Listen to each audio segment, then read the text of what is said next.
Добър вечер! Добър вечер, уважаеми зрители! Много се радвам, че сме заедно. Вие сте с вечерта на Куку Бенд! Yeah! Скъпи приятели, тази вечер ще ви срещнем с наследничката на една музикална фамилия. На гости ни е една певица, която бавно и упорито, с много труд и с много талант печели своето място на българската музикална сцена. Тя е доказателството, че кръвта вода не става и че нотата не пада по-далеч от партитурата. За нас е огромно удоволствие да ви представим, да посрещнем тук в вечерта на Куку Бенд Ива Дамянова! Благодаря ви. Здравей! Много за мен е чест да бъда тук. Благодаря много за поканата. Благодаря, че си заедно с нас и днес ще си поговорим за теб. За музиката, която обичаш, за твоята кариера, за това докъде достигат мечтите, твоите мечти. Те са много големи мечтите. Колко големи? Колко големи са? Кажи ни колко големи са. Много са големи мечтите. Винаги от малка съм си мечтала, че един ден ще бъда и там на тази сцена, която винаги съм си я мечтала. Супер. А доколко назад във времето, проучила ли си музикалните ти корени? О, да, да. И доколко поколение назад стигна твоето проучване? Ами, стигна до там, че моят прадядо всъщност е музикант. Целият род от страна на моя баща са музиканти. И то не какви да са, смисъл, те са известни музиканти, страхотни музиканти. Баща ми е Александър Дамянов, който е от оркестър София. Неговите братя също са музиканти, той има 3 братя. Също са свирили заедно и са имали група и са работили. Двамата ми чичовци са, един е свирил на контрабас, а другия на барабани. И така са имали едно трио и са обикаляли. Как се расте в такава среда, в такова музиканско семейство? Кажи твоята гледна точка на едно момиче от сегашния век, защото аз имам спомен за мен, много ми е интересно. Ти какво мислиш за това? Ами да весело е, със сигурност е много весело. Музика по цял ден. Аз също така, в смисъл, майка ми и баща ми са ми казвали, че общо взето от самото начало съм си пела, от сутрин до вечер, неспирно, дори са ме гонили, изчезни вече, писна ни от теб. Стига пя. Но да, определено е много хубаво, учиш много бързо, защото музиката, която се слуша в къщи, те учи на много неща, самите те ти дават доста съвети, които ти, като си малък, разбираш, не ги приемаш толкова добре, но така когато попиваш всичко това от средата, от всичко това, което се случва около теб. Така, знаем, че баща ти е работил с Хосе Фелисиано и с Рей Чарлз. Той споделял ли ти е нещо за работата с тези световни музиканти? Да. Споделял е това, че те са изключително земни хора. Изключително човечни, изключително много обръщат внимание на работата, на репетицията, на това всичко да се изпипа. И въобще е голяма чест да застанеш до такива имена. Предполагам. Безспорно. Ти изглежда си обречена да се занимаваш с музика, да избереш тази професия. Тя ме избра от малка. Така ли се случи? А други планове имала ли си? Не, само това. А как стана този избор? Ами, както казах и преди малко, смисъл от съвсем малка, просто не спирах да пея. Това беше от сутрин до вечер. Абсолютно всички ми казваха. Баща ми, между другото, въобще не искаше да става музикант. Имаш ли обяснение за това, защо е било към така? Това нещо. Даже напротив, нали, по-добре си намери някаква друга работа. Имаш ли обяснение за защо? Да. Предполагам. И аз може би се досещам за неговите мотиви да ти казва така, но след това предполагам те е подкрепил изцяло. Абсолютно. На 100%. Въобще цялото ми семейство винаги сме подкрепили на 100% и уникални са просто. Благодарим много за подкрепата. А спомняш ли си първите ти професионални ангажименти? О, да. Аз бях много малка. Може би бях на 15 или 16 години и баща ми ме извика да пея заедно с него, заедно с моята сестра. и да направим трио. Така. И така работихме, правихме много репетиции и започнахме да работиме в заведения, за да трупам опит, за да се развивам. Според него, нали, тези неща много учат човека, развиват те общо взето и така започнахме.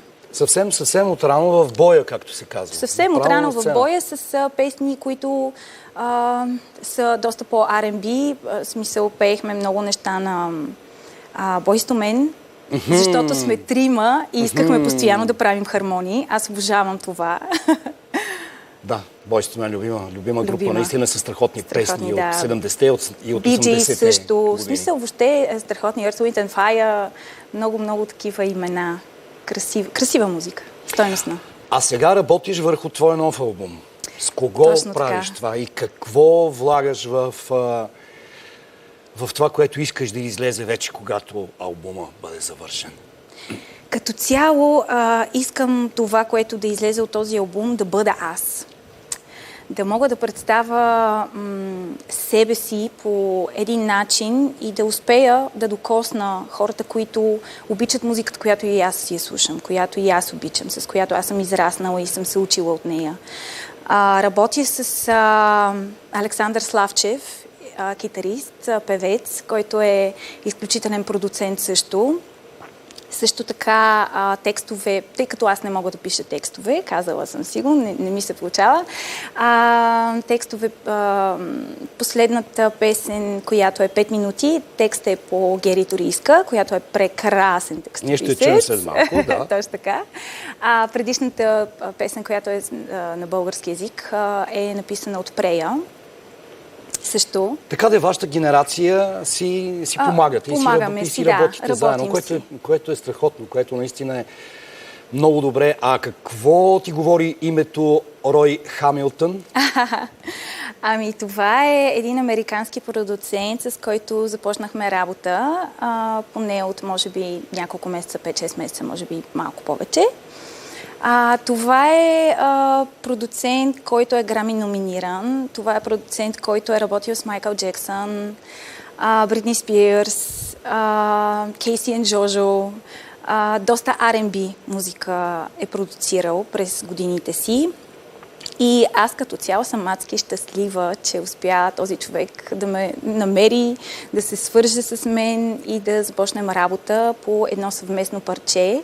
Много интересен факт е, че песента, която записваме по текст на Рон Линтън, който също е американец и е бил 10 години в лейбъла на R. Kelly, се казва Куку.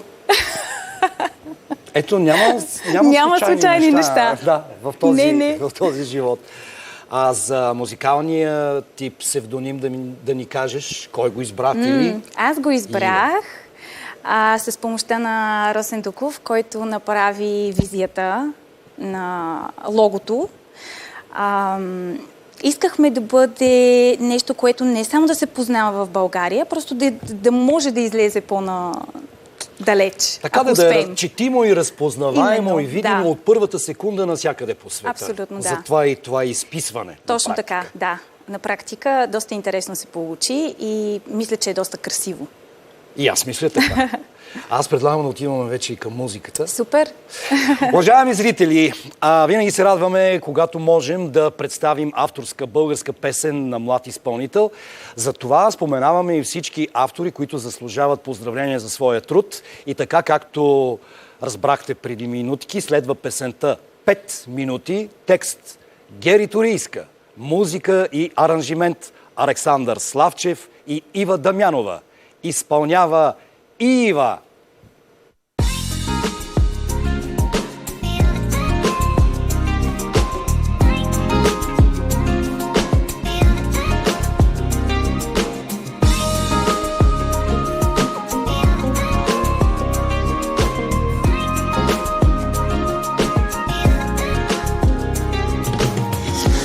Искам още да спя, докато не стане, не искам да се тръгна, не съм се смяла така,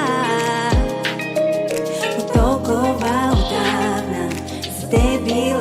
жадна. Дай ми още малко само момент.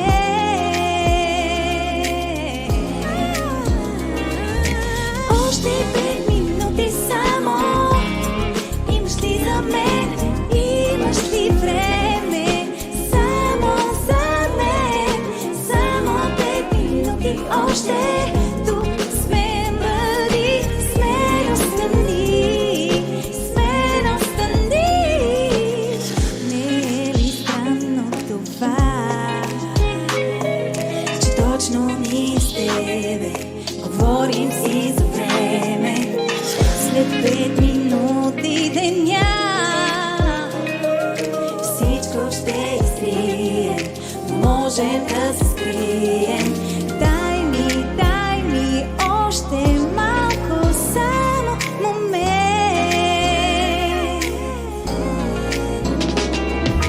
Още 5 минути само. Имаш ли за мен? Имаш ли време? Само за мен. Само 5 минути още. Тук сме бъди, сме настани. Сме настани.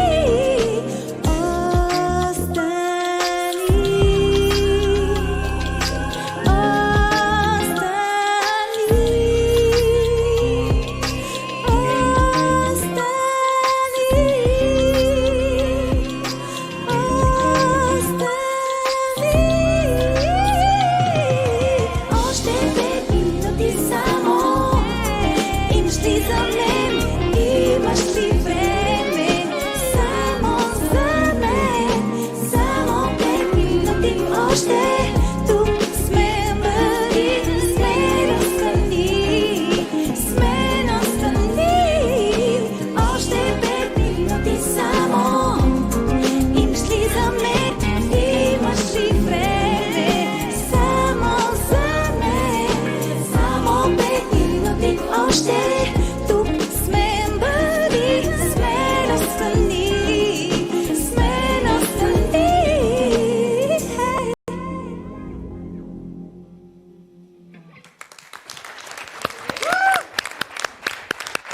Кукубен! Сърдечно благодаря за страхотното изпълнение. Кажи ни за музикалното училище и за това какви съвети си запомнила от Етиен Леви, от Стефка Уникян. Музикалното училище като цяло, аз смятам, че съветите, които един вокален педагог може да ти даде, са огромни. Някои няма да резонират с теб, когато си доста по-малък. Няма да ги разбереш. Нормално е това нещо. Но с годините така започваш да виждаш, че виж, преди време ми бях казали тия неща, ето че сега стават реалност. Доста съвети, доста неща, за доста работи сме говорили, обсъждали сме музикалния бизнес, какво се случва в България, какво върви на сцената, каква музика трябва да правиш, за да можеш да пробиеш по-лесно, нали, готов ли си да направиш такива неща. Относно гласа и това, нали, как на теб да ти е по-леко за да пееш, също са страхотни професионалисти в тази област и съм слушала и съм черпила доста.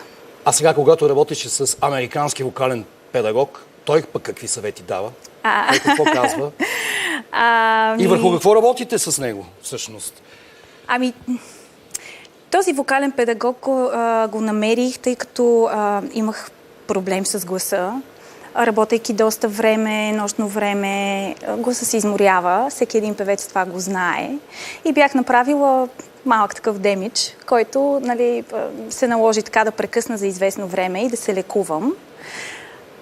Но в момента, в който реших, че искам да изработя технически много неща с гласа си, започнах да проучвам и си бях направила списък на най-любимите ми изпълнители.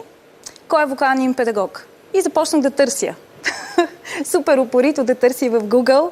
И така стигнах до американските вокални педагози, които са Сейт Рикс, Грег Енрикес, Минди Пак и Робърт Стивенсън, с които с всички работех, защото те бяха на един лагер вокален, който беше в Полша.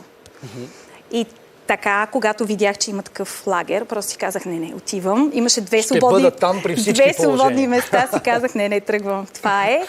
И наистина са уникални професионалисти. Разбираш въобще как нещата се случват там, с каква лекота пеят тези хора, въобще.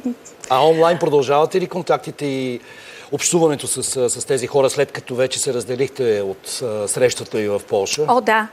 След това направих още няколко урока, примерно с моя вокален педагог. Смятам да кажа моя вокален педагог, Грек Енрикес, който е в Щатите. Онлайн продължава това нещо. Изключително добре успява да обясни абсолютно всичко. Изключително добре успява да намести гласа. След това, след един такъв урок, просто той глас е необятен. Всичко може да направи. Много е странно. Ами да, така е. Добрите учители, добрите преподаватели са много важни. Тук имаме професори, хора, които предават своя опит на младите музиканти. И сега, уважаеми зрители, нека да чуем в изпълнението на нашата чаровна гостенка един от най-големите хитове на Фил Колинс, който се превежда като против всички правила. Разбира се, по правилата ще уважим и чуждоезичните, чуждоземни автори и така. Песен на Фил Колинс. Музика Фил Колинс. Текст Фил Колинс.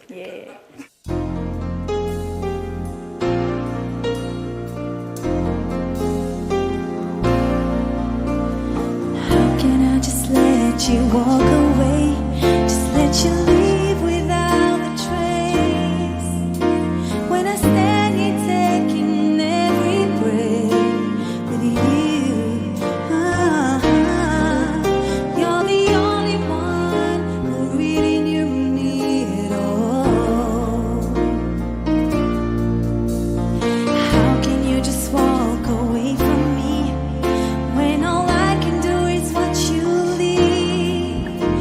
We share the laughter and the pain, and even share the tears.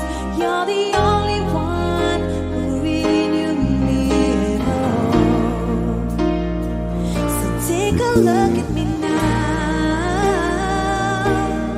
We're just an empty space. There's nothing left here to remind me. Just a take a look at me now. We're just an empty space. You coming back to me is against the odds, and it's what I've gotta face.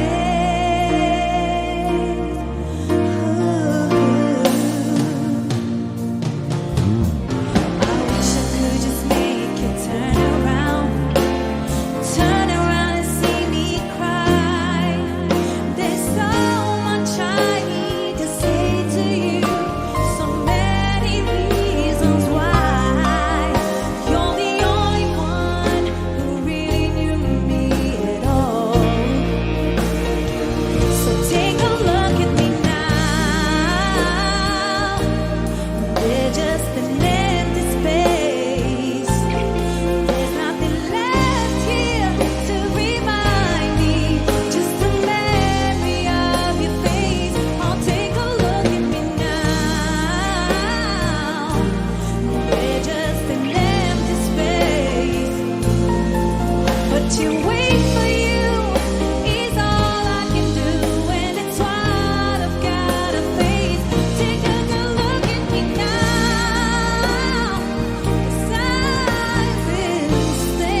Ива, дами и господа.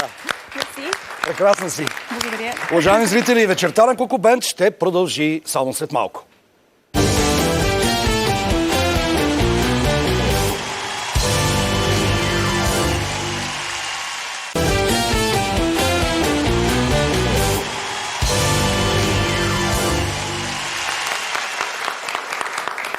Уважаеми зрители, вие сте с вечерта на Коко Бента. Наш гост е Ива. Ива Дамянова. Разкажи ни за това какво ти даде школата, доста спартанската школа на бек-вокала. На това да бъдеш на много концерти и да бъдеш на 100% концентриран и да даваш всичко от себе си, за да подкрепяш някой изпълнител, който е отпред пред теб. Знаеш ли какво? Това е много различно от това да бъдеш сол-певец. Нищо общо няма. Затова те питам. Изключително музикален трябва да бъде човек, защото има доста гласове, които трябва да се учат, трябва да се спееш с останалите хора и това са още повече репетиции, отколкото да бъдеш нямаш право на грешки. Ако леко изкривиш тончето, просто целият вокал отива. Става фалшиво. Тоест, това може би е школа също и за работа в екип. Работа в екип, изключителна. Абсолютно да си на 100% навсякъде и с колегите, и с музикантите, които в момента свирят. Абсолютно. Разбира се, и с солист. Разбира се. То дори когато си соло певец, пак е работа в екип. Ти няма как всичко сам да направиш. Естествено, нали? но така да е. Но тогава тука, вече, да. Смятам, че е изключително важно един музикант, един изпълнител, един артист да мине през това нещо, защото е много ценно и с времето ти сам започваш да се учиш на много неща. Особено след това можеш тези неща да ги сложиш в своя песен. Защото докато пишеш лид мелодията, има толкова много неща, които ти идват като бек вокали, като линии, най-различни. Ти спомена преди прекъсването за, как да кажа, за негативната страна на това да работиш вечер, работиш до късно, да работиш както и в България, така и в чужбина. Ти си го правила и в пиано-барове, и в концертни клубове, зали, и в клубове. Да. Кое е пък положителното от цялата тази мелачка, бих казал? Има много положителни неща.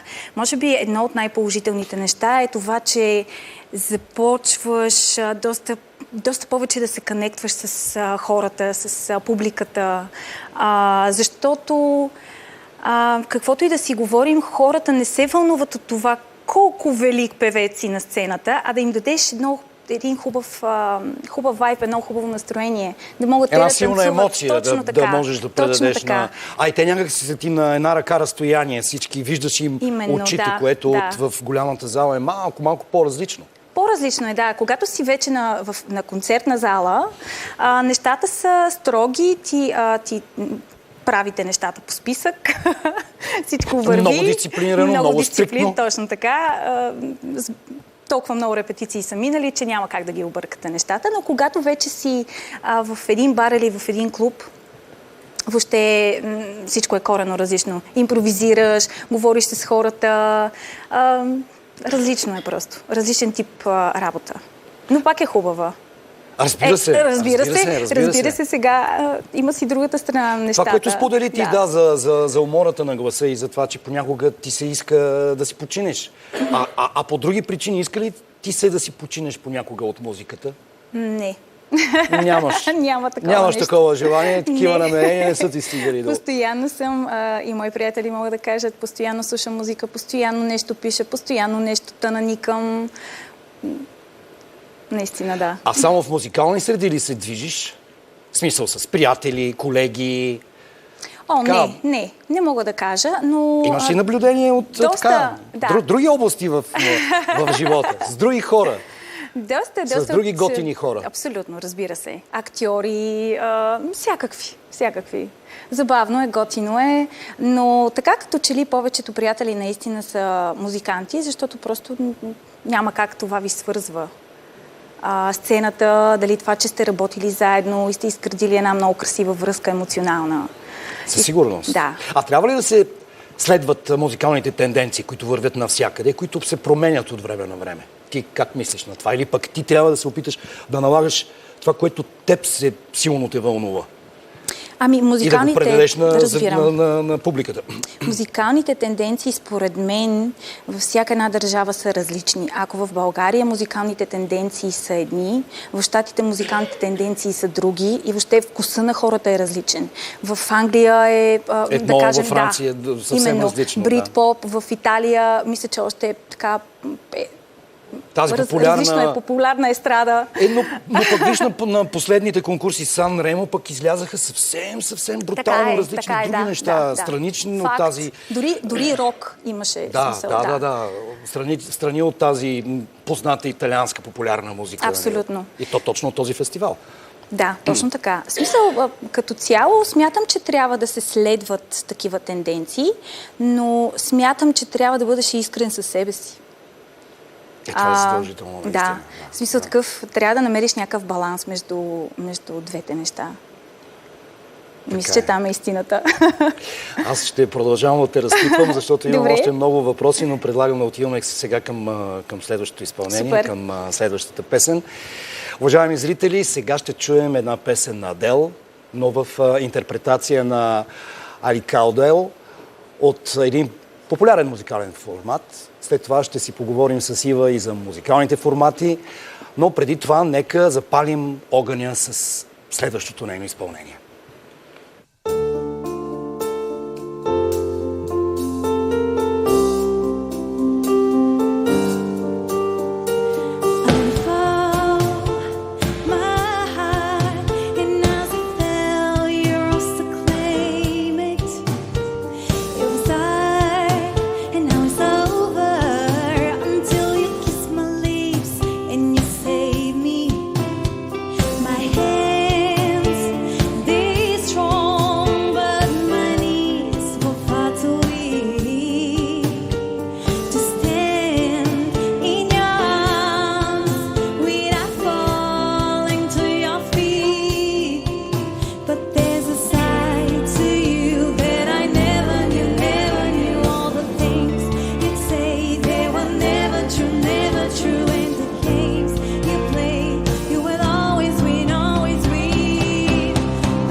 Сред толкова музикални авторитети около теб, на кого се доверяваш?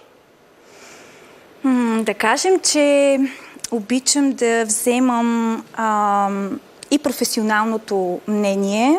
Така. Обичам да взимам обаче и тези хора, които така не са толкова музиканти, но в смисъл да кажа, с по-голяма сетивност и с по-голяма оценка за това, което виждат.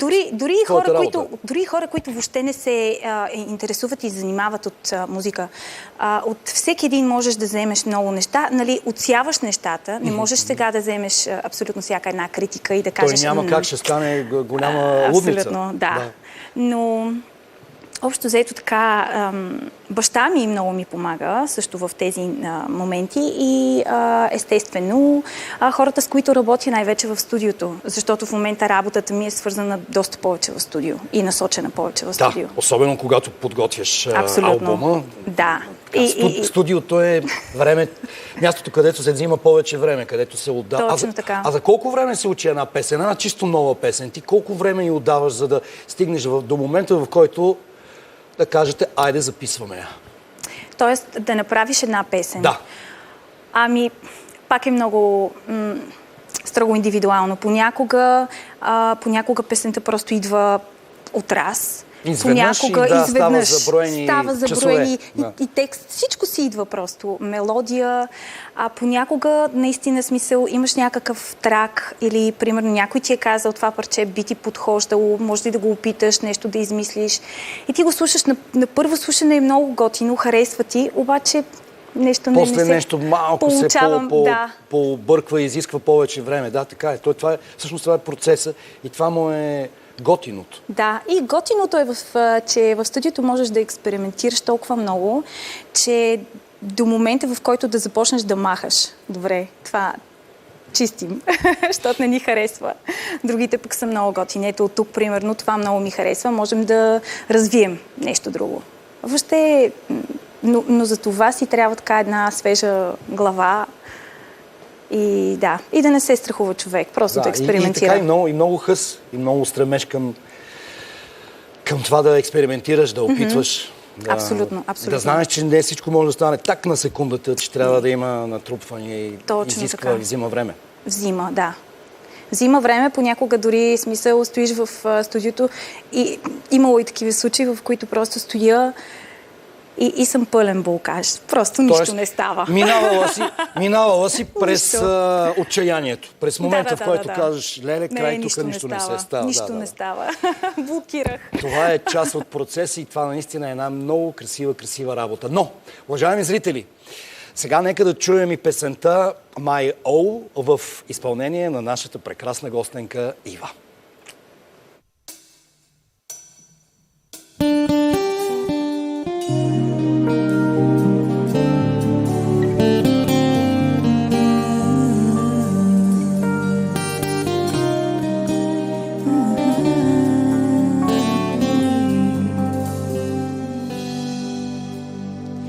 I'm thinking of you in my sleepless solitude.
Ехей! Имаш ли си любим музикален период? Песните от кое десетилетие може да кажеш, това са моите песни? Определено да, мога. Е? Мога да кажа 90-те и 2000-та, когато R&B музиката беше така... Залява всичко навсякъде. Залява абсолютно всичко, да. Ето и аз веднъж да мога да кажа, израснал съм с вашите песни. Нали? Да, този лав, който ние обичаме тук много да се закачаме с него. Какво ще ни кажеш за социалните мрежи и за работата с тях? Доколко днес, пък вече в 2024 година, това е много важно, и с желание ли го правиш или от време на време малко ти идва в повече, защото лично на мен ми идва в повече. Но ти като млад човек, кажи как усещаш нещата и работата за тях. Ами, аз какво усещам за тях е, че вече те са доста силни, доста водещи и не съм забелязала толкова много хора вече да стоят пред телевизорите и да следят там какво се случва. Така е, даже и телевизорите вече влизат в социалните мрежи, така, за да се направи тази връзка. Изключително важни са за мен. Наистина трябва много да се влага там. Аз не знам доколко добре го правя, защото все пак не съм учила за това.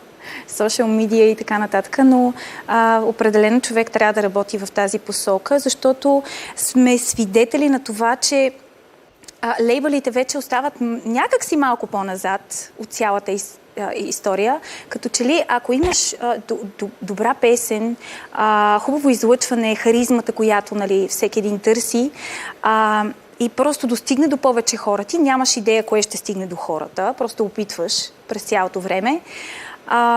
Можеш да успееш без това да има екип, който ти казва какво да пееш, как да го пееш, къде да ходиш, къде да не ходиш, какви гигове какво да имаш. Не правиш. Да. В смисъл, адски много са забележките. Нали? Знаем, че лейбълите няма как да ги отстраним, но определено забелязваме, че да, социал медията е доста силна. Да, и времената идват на това и ти да си лейбъл, и ти да си менеджери, пиари, всичко. Да. Адски много хора се продуцират сами. Артиста пък усеща тази обратната връзка. Точно така, да. Но сега, скъпи зрители, да се върнем в любимите на много от нас години от миналия век, 90-те. Защо ли?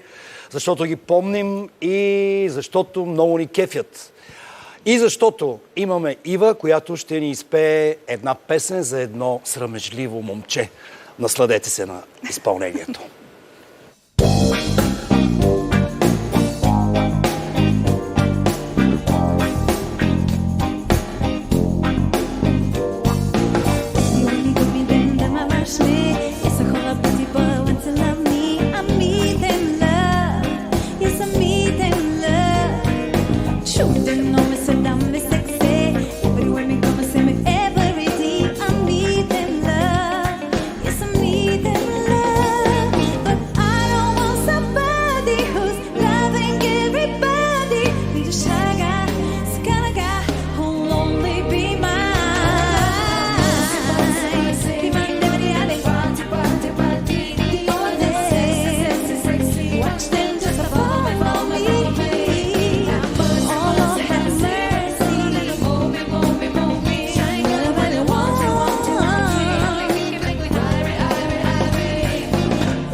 Уважаеми зрители, вечерта на Коко Бенд ще продължи само след малко.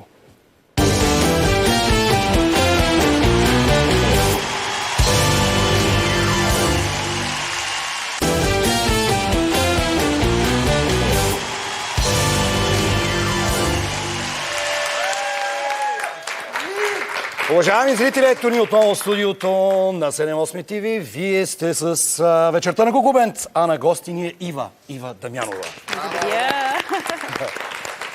Какво предстои сега от тук нататък, от тази вечер нататък? Освен албума, за който си поговорихме, участие има ли? Участие има, да. В момента са по-скоро в договаряне за точно кои дати да отидем и да посвирваме на най-различни местенца, да. В София, извън София, въобще навсякъде. Но ако хората искат да знаят къде ще имам участие, могат да ме последват в моите страници. Как да обясня как се изписва? Как се изписва? Добре, изписва се double E, V, A, H. Да. Така че могат да ме намерят там и да следят, ако има някаква информация и искат да дойдат и да слушат. Добре, много се радвам, че ни беше на гости. Много ви благодаря. Много ви благодаря. Аз благодаря на Коко Бенд. Уникални. Много за мен беше чест. И така, скъпи приятели, нашата вечерта на Коко Бенд ще завърши с изпълнението на Ива Дамянова, на една песен от един филм, възхваляващ музиката, Joyful Noise. В него участват Доли Партън, Крис Кристофърсън, Куин Латифа, Кики Палмър и още много други световни величия. Песента е на една безспортна звезда. Това е Майкъл Джексън. Man in the Mirror. Нека възхвалата на музиката започне сега и да не свършва никога. Ива. Благодаря.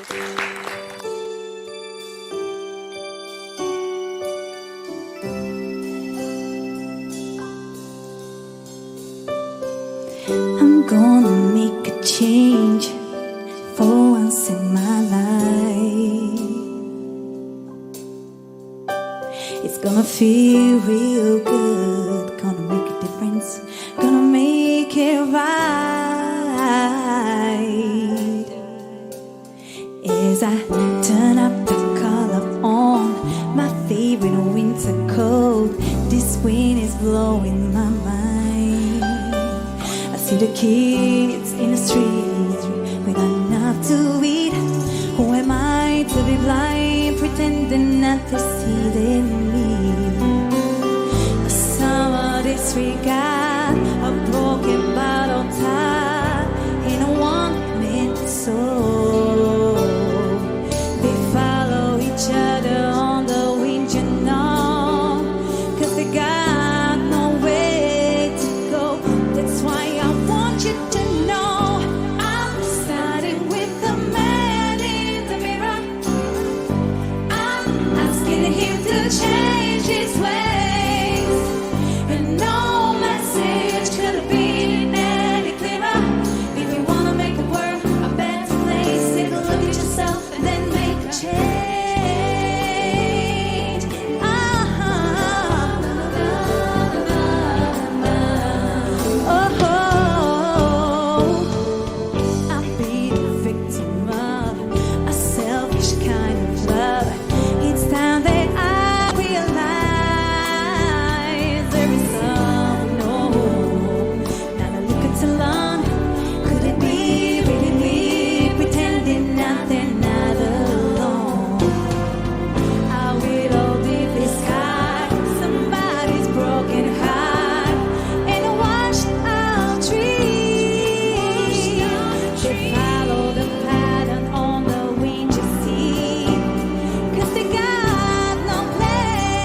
Ива, дами и господа!